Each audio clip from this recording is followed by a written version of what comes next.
سلام. ما امروز اومدیم یه دونه هتل اسپا توی سوئد ایستاد تا دانمارک تا کوپنهاگ با ماشین 1 ساعت و ربع وقت بود، یعنی فاصله بود. و اینکه اینم اتاقمونه که ویو دریا داره، هوا سرده، قرار میشه -1 درجه بشه، ولی خب اینجا یه سری اسپای آب گرم هم داره که حالا ما میخوایم بریم اونجا. فکر نمیکنم اونجا اجازه فیلم برداری داشته باشه، ولی حالا میام بعدن راجبش صحبت میکنم. اتاقمونم خیلی حالت قدیمی جالبی داره. اینم من هستم.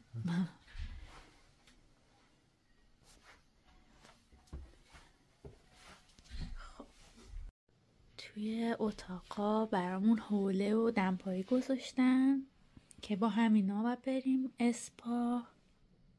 اینجا خیلی هستن که میرن توی آب توی سرما. ما آماده شدیم بریم اسپا. بریم نظرات صادقانمون رو بعدش میگیم.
It's good.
صبحتون بخیر. اینجا صبح شده دیگه. دیشب یه کمی برف اومد، دیگه نشد من برم از اون قسمت اسپا و استخراج عکس بگیرم و فیلم بگیرم و اصلا دوربینو با خودم نبرده بودم، ولی خیلی خوب بود. الان هم میخوایم بریم صبحانه بخوریم. بعضی ها مثلا اینجا میرن تو آب تو این سرما. الان 0 درجه است و خیلی سخته. خیلی هم سخت بود که از تخت آدم به بیرون تو این سرما. کوروش بهش چقدر پول بدم اینجوری میری تو آب تو این سرمای 0 درجه. من پشیمون شدم. آره دیدم، نه واقعا دیدم خیلی سرده. اون قبلی ها شجاع بودن. آره.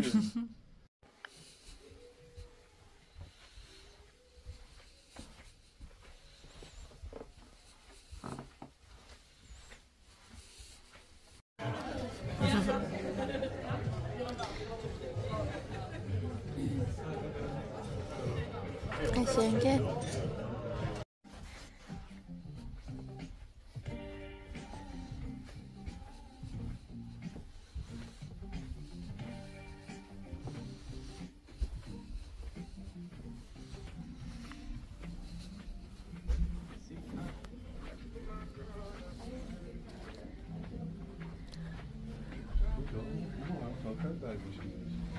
یوان نداشت.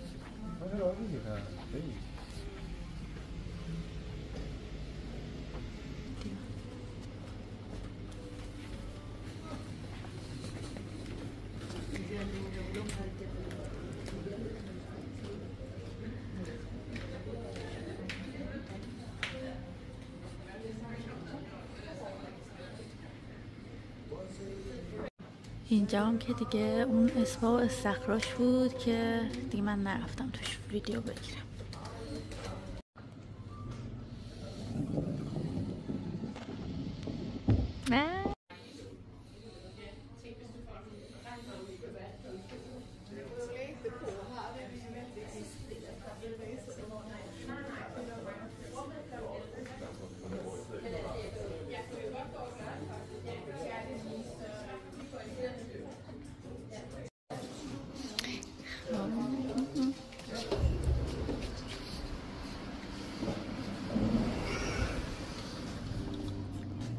خب اینم بود سفر یک روزه ما به اسم اینجا چی بود؟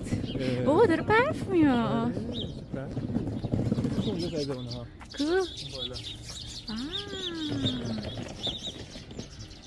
ما اینجا رو پیشنهاد میکنیم، خیلی جای خوب بود نه؟